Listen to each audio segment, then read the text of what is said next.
मित्रांनो, जय भीम. रिपाई एक प्रगल्भ वारसा यातील संघटनेच्या कसोट्या यावर आपण चर्चा करीत आलेलो आहोत.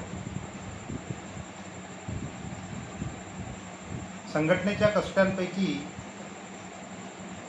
6 कसोट्यांवर आपण यापूर्वी चर्चा केलेली आहे. आज शेवटची जी कसोटी आहे त्यावर आपण चर्चा करणार आहोत. मित्रांनो, रिपब्लिकन पार्टी ऑफ इंडियाच्या घटनेमध्ये शिस्त ही शेवटची कसोटी दिलेली आहे. डिसिप्लिन. एकूण 10 शिस्तीचे नियम बाबासाहेबांनी आपल्या रिपब्लिकन पक्षाच्या घटनेमध्ये लिहून ठेवलेले आहेत. त्यापैकी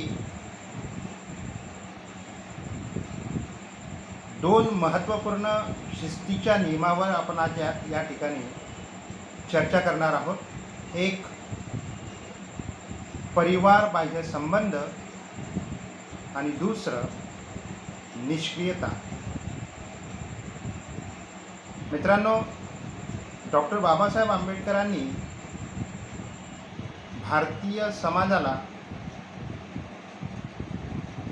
3 प्रकारची संघटन दिलेत. एक सामाजिक संघटन, एक धार्मिक संघटन आणि एक राजकीय संघटन. अर्थात समता सैनिक दल, दी बुद्धिस्ट सोसायटी ऑफ इंडिया आणि रिपब्लिकन पार्टी ऑफ इंडिया. या तिन्ही संस्था मिळून एक परिवार बनत असतो. आंबेडकरी अनुयायांचा जर कुठला परिवार असेल तर तो समता सैनिक दल, दी बुद्धिस्ट सोसायटी ऑफ इंडिया आणि रिपब्लिकन पार्टी ऑफ इंडिया होय.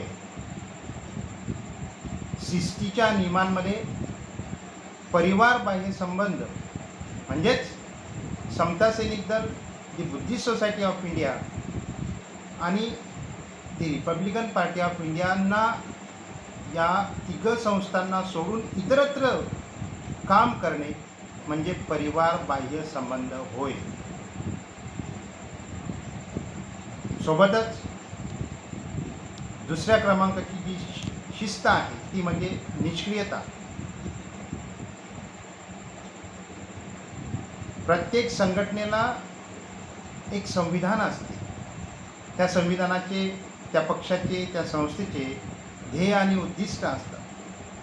ते ध्येय आणि उद्दिष्ट जर एखाद्या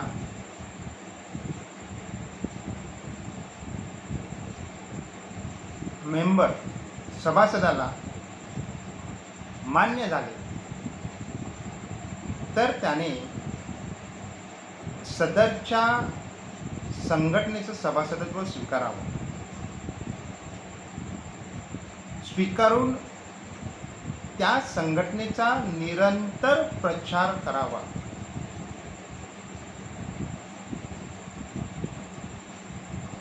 निष्क्रियता असता कामा नये. अशा प्रकारच्या 2 प्रमुख कसोट्या, शिस्त या ठिकाणी बाबासाहेबांनी रिपब्लिकन पार्टी ऑफ इंडियाच्या घटनेमध्ये नमूद केलेला आहे. मित्रांनो, रिपाई एक प्रगल्भ वारसा हे सदर असंच यापुढे आपण सुरू ठेवणार आहोत, यावर चर्चा करणार आहोत. या ठिकाणी संघटनेच्या ज्या 7 कसोट्या आहेत त्यावर आपण चर्चा केलेली आहे. आपण नक्कीच आपला अभिप्राय द्यावा. धन्यवाद. जय भीम, जय भारत.